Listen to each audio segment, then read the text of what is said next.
Hello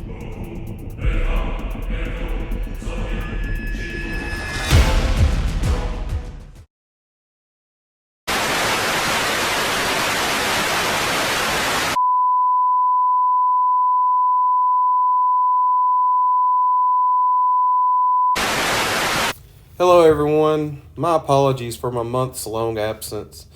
It was a rather busy December with 2 surgeries and having C19 and sick for 3 weeks. However, I was extended some amazing opportunities from the YouTube community the past month and haven't even been able to say anything about it, but now I was on an episode of my toy collecting life with Norris. Was shouted out by Tim of Bossk Bounty for a Christmas gift, and also had a shout out from another good friend, Brett on Fett, Brett himself, for a fan gift. He in return gifted me something, and I will be sharing it soon on a long overdue pickup video, along with my first ever CAS submissions. So now let's get back to the episode.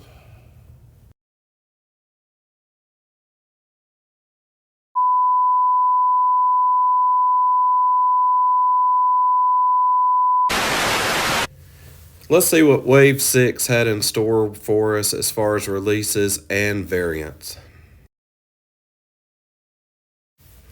For the March 2011 assortment, Hasbro continued to mix figures from various Star Wars entertainments, with a never-before-attempted version of Luke Skywalker from The Empire Strikes Back to anchor another wave.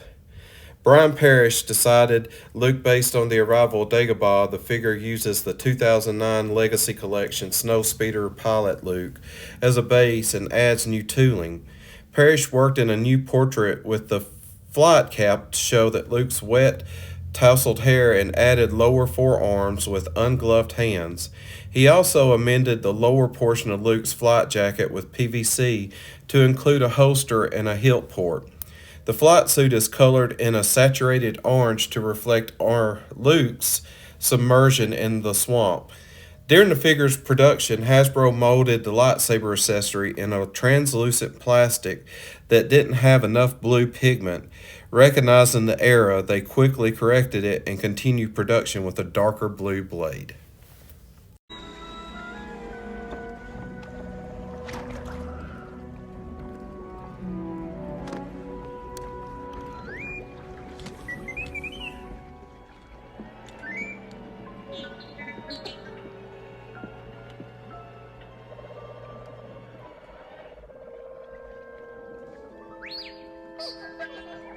No, RTU stay put. I'll have a look around. Hasbro systematically advanced the articulation of its clone trooper figures since the first release in 2002. With the VC-45 clone trooper, they enhanced the degree of articulation with creating a new template for future battalions. Brian Parrish evolved the clone trooper figure designs as the Vintage Collection line unfolded.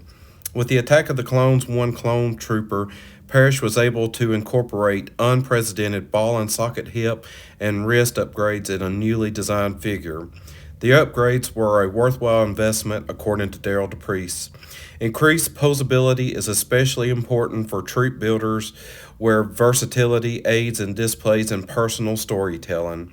Hasbro has used the tooling of the new clone trooper body to create a half a dozen other figures in the TVC, making it one of the most frequently used sculpts in the line.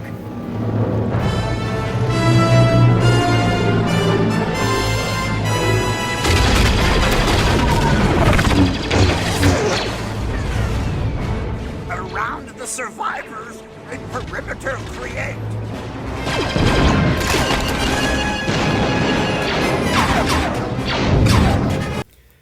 Hasbro released an AT-RT driver in 2005 as part of the Revenge of the Sith line. The figure had a high level of articulation for the time, but Hasbro made technological advances in just a few short years that convinced the team to revisit the character and modernize the figure for the TVC.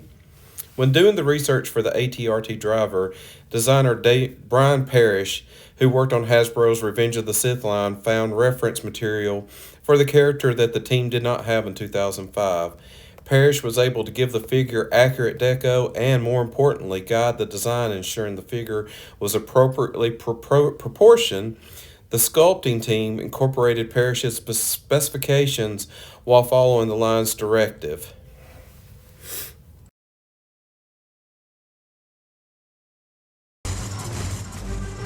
General Lando Calrissian is the first figure in the TVC to be based directly on a classic Kenner, the Power of the Force figure from 1985. General Lando's inclusion presented a unique packaging challenge for the Hasbro team. Kenner's The Power of the Force figures included packing coins, but Hasbro didn't budget for them in the TVC. To overcome this, Hasbro used the classic Kenner The Power of the Force photo on a Return of the Jedi card. Brian Parrish designed Lando, making the figure taller in scale than it should be. This was deliberate when Parrish discussed the idea for the figure with sculptor Dave Venmeyer suggested that some legs could be used for the VC-50 Han Solo Bespin outfit figure. Thus, Venmeyer sculpted the taller legs with Han in mind. Pictured here is the Lando Calrissian from the last 17s, The Power of the Force. And as you can see, they used the same picture and pretty much went with a same type figure mode, or more accurate. And they dropped the coin from the line. This is number 16 of the 96 represented. Well, look at you, a general, huh? Someone must have told him about my little maneuver at the Battle of Tanev. Well, don't look at me, pal. I just said you were a fair pilot. I didn't know they were looking for somebody to lead this crazy attack. I'm surprised they didn't ask you to do it. Well, who says they didn't, but I ain't crazy. You're the respectable one, remember?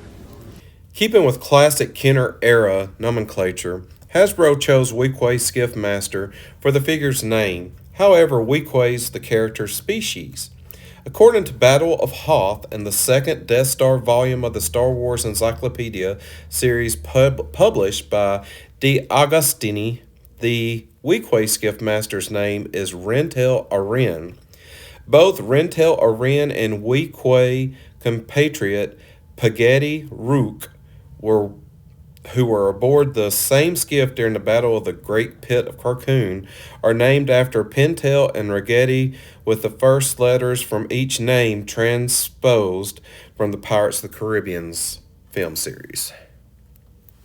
And you will also notice there's two versions of this, one with floating braids and resting braids, because of the sculpt of the neck was longer than it needed to be. Jabba, this is your last chance. Free us or die.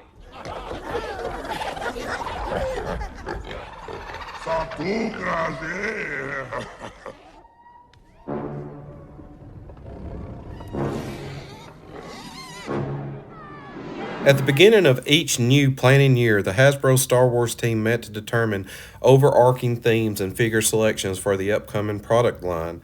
The team kept the tooling budget in perspective, considering how much it would be distributed among new and refreshed figures. This was an exciting time, a blank canvas to fill, recalls Daryl DePriest. The planning process always involved passionate lobbying and bartering among team members, looking to include their favorite characters in the plan. Eventually, Hasbro would present a prospective line plan to Lucasfilm, who would add their suggestions, collaborating on the right combination of recognizable characters and more obscure ones, like Ferrex Search. However you say his name, the Jedi was a personal favorite of both Daryl DePriest and Brian Parrish, and they advanced for this inclusion. First, Eskeech was one of more than 200 Jedi selected to join the Jedi Master Mace Windu in the rescue of Obi-Wan Kenobi, Anakin Skywalker, and Padme Amidala from the Geonosis arena. And he also came with two different blade colors.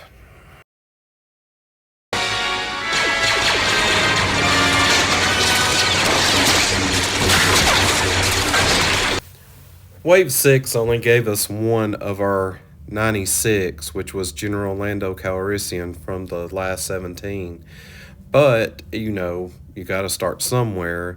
And as you can see in the upcoming photo, I've taken out each figure that we have received and what we've liked to get through the original 96. And this will be progressive. Of course, we are a lot closer than what we are right now in the series.